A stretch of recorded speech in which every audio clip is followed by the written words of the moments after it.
Lito Official. Yun, pakisuportahan natin po mga kabisnes. Opo. Meron na pong sariling YouTube channel si Kuya Vera, si Kuya Lito at saka si Ate Vera. Thank you po. Ano lang po, unahin nyo, Vera and Lito, no? Vera ang nauna. Baka minsan kasi Lito, Lito and Vera. Opo. Una po si Ate Vera kasi mas malaki siya.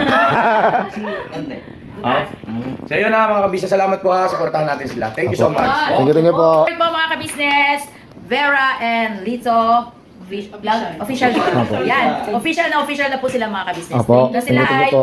isa na excuse me po, isa ng vlogger. Thank you po. Sa langaran ng larangan ng YouTube channel. Thank you po. Ate Kuya. Please subscribe, like, and share. Yun o. Salamat.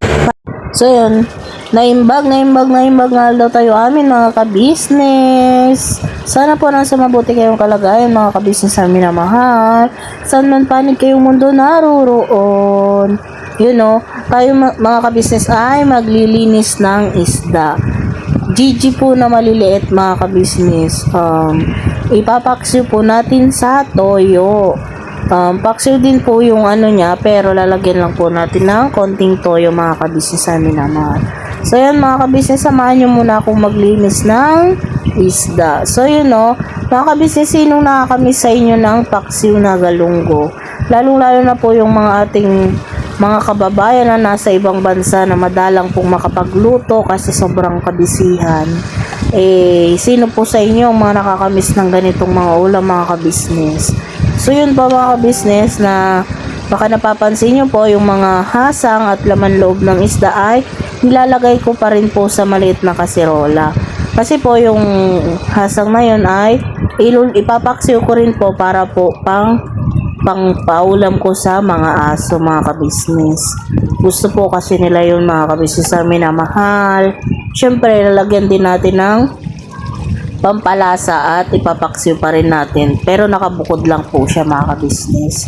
So yun mga kabisnes, balikan ko po kayo mamaya ulit pagkatapos kong maglinis ng isda.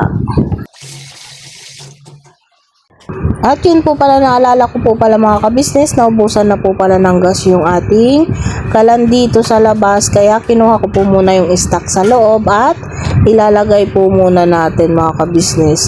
Wala pong mga boys ngayon dito, walang mga kagwang kasi nag-mission po sila mga kabisnes, kaya wala pong ibang gagawa kundi tayo po mga kabisnes. Sanay naman po sa ganyan ang inyong lingkod at lagi naman po akong nagkakabit niya. Make sure lang po sa katulad kong mga naglalagay ng ganito na mahigpit po yung pagkakalagay natin at walang singaw para iwas disgrasya mga kabisnes na minamahal. Para safe po ang buong pamilya. So, ganun po. Yan po, okay na po siya. Nailagay na po natin. Then, titignan po muna natin kung okay na. So yan mga kabisnes, nalinis ko na rin po pala yung isda at magpiprepare na po tayo mga kabisnes ng ating mga panangkap. So yan po, meron po akong sibuyas dyan, luya at bawang. Yun po muna ang i-prepare natin para po maisalang na natin mga kabisnes naming minamahal. Saglit lang naman po ang luto ng mga ganito mga kabisnes nating minamahal. So yun po, nagpiprepare na po ako ng bawang mga kabisnes. Pipit-pitin ko lang po yung bawang, hindi ko na rin po siya yung gagayatin or dudurugin ng maliliit kasi okay lang po yun sa paksiw mga kabisnes namin na mahal. So yan lang po. Then after ko pong pitpitin mga kabisnes, tanggalin ko lang po yung mga balat. So bago po natin anuhin naman yung ibang mga sangkap mga kabisnes namin tayong minamahal. So ayan po, then pagkatapos po ng ating bawang ay luya naman po mga kabisnes nating minamahal. Yung luya po mga kabisnes, baka mapapansin nyo, ginayat ko lang po na may balat. Yan po ay hinugasan ko na po ng husto mga kabisnes namin na mahal.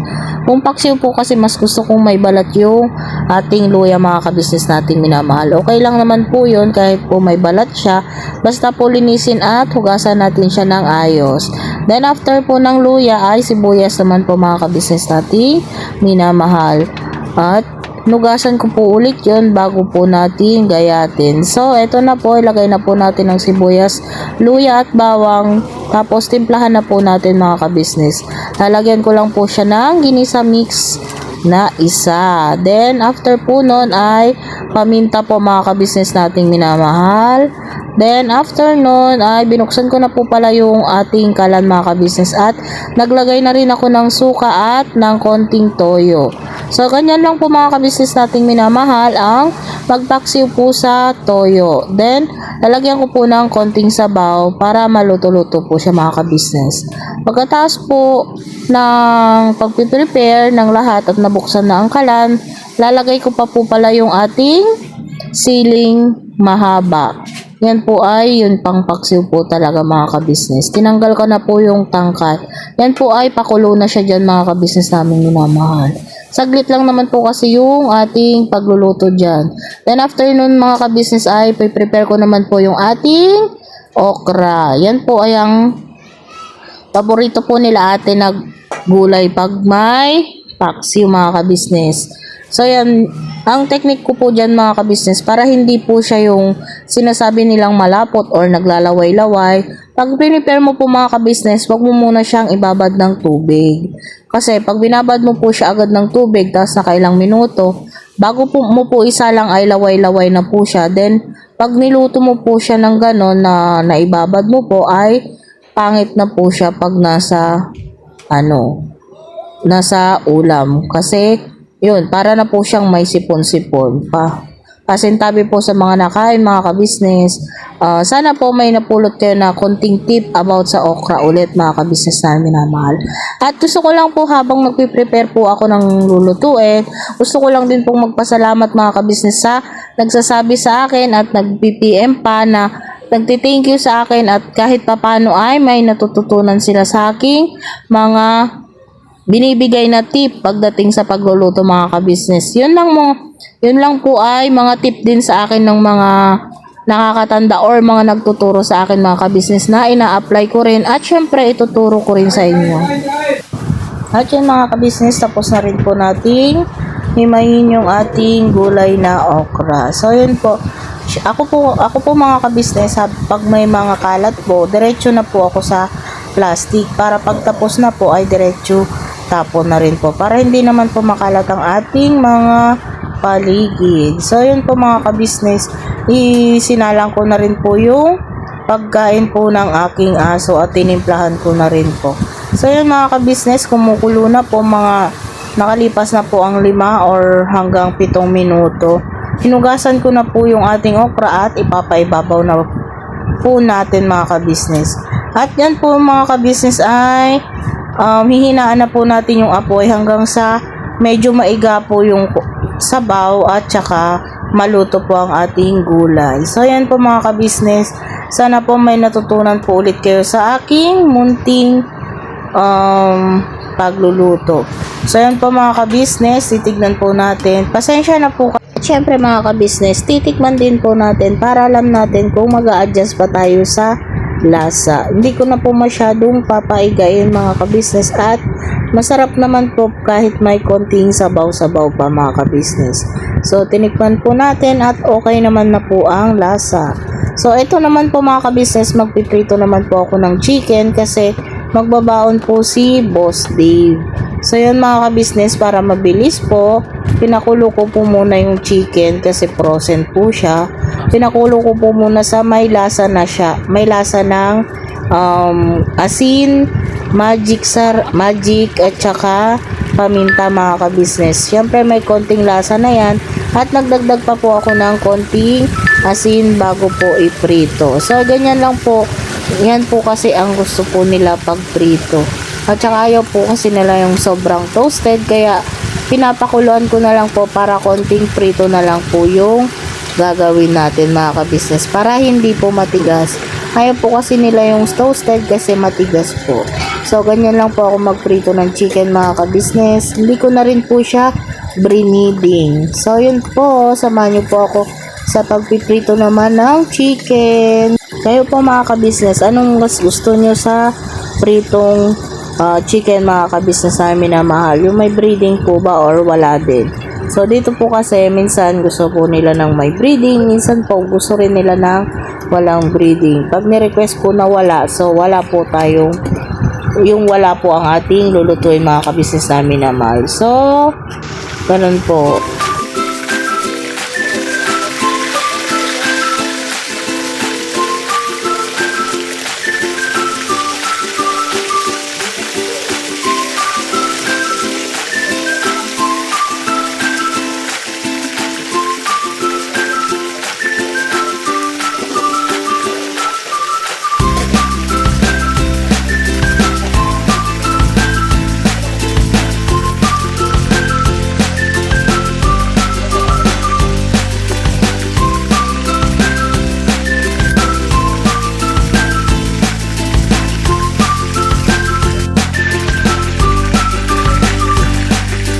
So yan po mga kabisnes namin na mahal, malapit na rin pong maluto ang ating pritong manok. So yan, konti na lang po mga kabisnes namin na mahal, konting baliktad na lang din po. Ganyan lang din po ako magprito pag walang breeding mga kabisnes.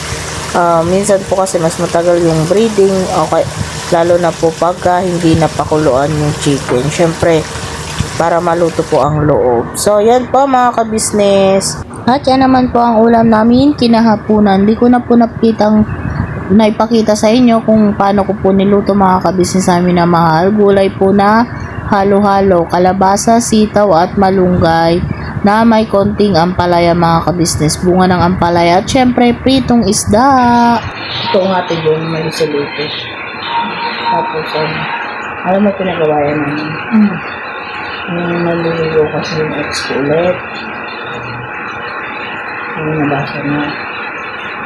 Hindi ko alam nila ate ko. Sa kanilang kaya. Oo nga. Ngayon lang. Kanina bago kayo dumating. Nabasa na kasi. Pizza fro? Hindi. Sasukin ko sa ko.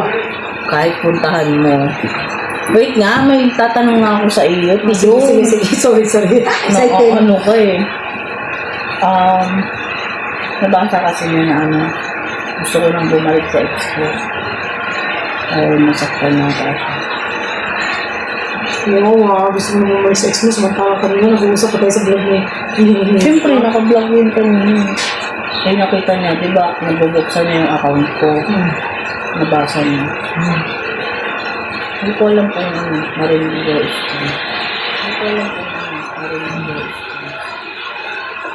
Nung isang araw ko pa gusto magtanong sa iyo. Kasi naguguluhan. Naguguluhan. Kasi ano nga, lagi mainit ulo na dito sa akin. Tapos nagkukumport sa akin yung ex ko. Si boy mo, wala lang, ang nagkukumport lang sa akin kayo. Kasi hindi ko naman masabi ulit sa inyo. Kasi nahiya ako. Gusto mo mahihiya sa amin. Kaya nag-comport sa akin yung ano ex ko. Kasi nag-comport sa akin yung ano. At sabi ko para uwan siya dito. Sa tirera, natatawa. Sa tirera, Parang mabulo ko ako lagi sa iyo. Alam mo, ganito yung tirera. Lagi sa iyo. Kilala kita. Kilala kita pag totoo yung sinasabi mo. At saka ano, kasi naiiyak ka na kayo. Nalala ko nang nag-away kayo. Diba ko malalong. Gusto mo makita yung ex ko? Nandun sa class ko. Hindi. Wait lang ah. Saglit lang mga kabisnes namin ang ayaw ko sa net. Saglit lang mga kabisnes namin ang ayaw ko sa net. Kasi mga kabisnes, kilala ko yun sa tindera. Sa tindera kasi, pagka, ano yan, may dinaramdaman, nag-away silang dito, wala yan sa mood. Ngayon, nagsasalita, wala yan sa mood. Ingit-ingit nagsasalita. Di ba ako nalalakot sa tindera? Ako, di ba? Ako na naman dumagdal dito. Thank you nga po pala kay Sir Anoy, at saka kay Ma'am May, dito po sa Bagting niya. Gamit na gamit yung mga kabisnes. Ang nag-promote. Kasi ayun o, mga kabisnes. Yan. Yan. Ito yung may laman na dollar. Wow. Thank you so much po. Talagang gusto siya. I'm so grateful. I'm so thankful. I'm so grateful. I'm so thankful. Daldal ko na naman. Nagkulabot na natin pislak. I'm using rejuvenated scent. Miss Bandol po, ginawa ko ng Nag-promote ka pa, ano nga ako ng ano. Wait lang mga kabisnes namin, minamahal kasi may papakita lang ako kay Ate Junji. Wait lang mga kabisnes namin, minamahal kasi may papakita lang ako kay Ate Junji. Ito na. Ito na nga Ate Jun. Sige. Kuha ko ng picture ng ex ko. Nasaan? Pwede mo na, gusto mo na bang makita? Yeah, I want to see it. Eh kasi ano baka sabihin mo namang pagpapalit ko sila ito, ganun ka. Oh. Ito magugulat ah.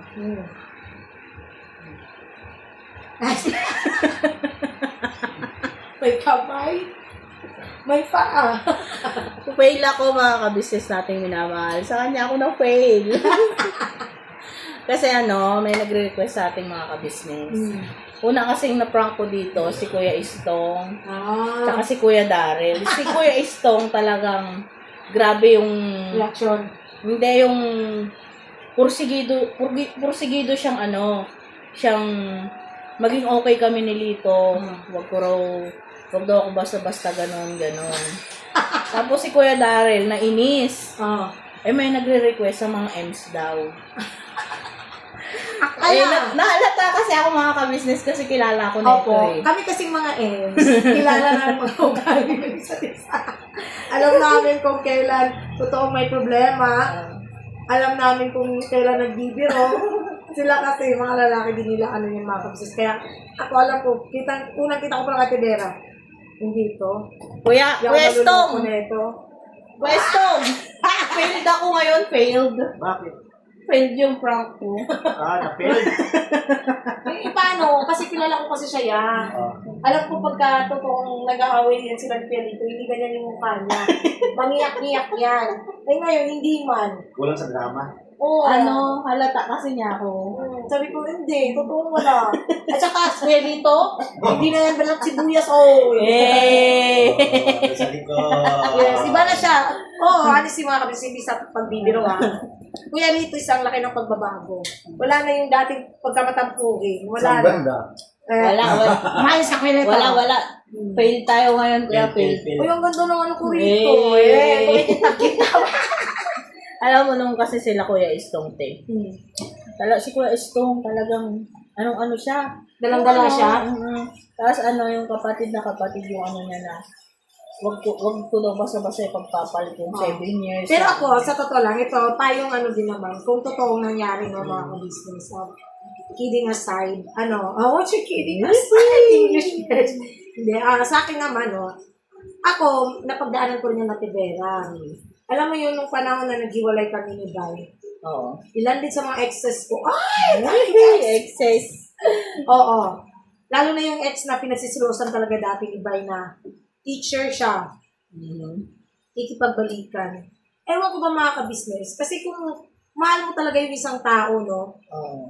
Kahit anong pakikipagbalikan, wala ka nang maramdaman sa ex mo. Ex na nga, diba? Hindi ko talaga maramdaman yun. Kaya sa akin, kahit naghiwalay kami ni Bay nun, hindi ko siya kayang ipagpalit talaga sa ex ko. Minahan ko yun na sobrang makabis. Ilang taon din kami nun yung teacher na yun. At yung teacher na yun, yun din yung gustong mapangasawa talaga ng mga tsahin ko. Mga tita ko, tito ko, yun yung gusto nilang maging asawa ko kasi nga professional daw. Pero mas pinili ko pa rin dati si Bay. So, for me, kung sakaling mangyari man yun na makipagbalikan ngayong ex is hindi pa rin. Wala.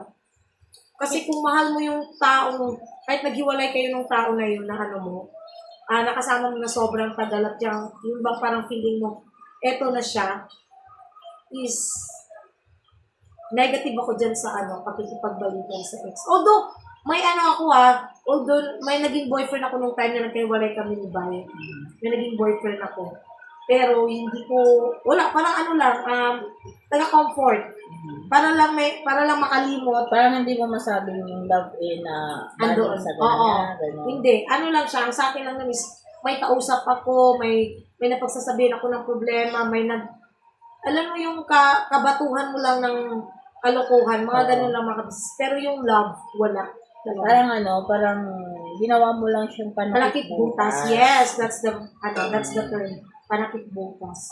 Pero Ate Jun, kaya ko naman nasabing ex ko to, kasi, iba nga, May kamay? Hindi. Ay. Ex ko siya kasi dati ex-boyfriend. Oo, tama naman. Ex-boyfriend. Na ngayon na jowa ko na. Kasi may kamay siya Hindi rito. na siya jowa. Ay, nasa Husband. asawa ko na. Ay! Totoo naman yun talaga mga kabisnes. Kasi kahit talaga ako, ayoko talaga. Kahit kung kami nanibal, nasa Alam po kasi Ate Junjun na nasa loob lang lagi si Lito pag Yes. ganitong oras. Kaya alam ko talaga hindi yan. Kasi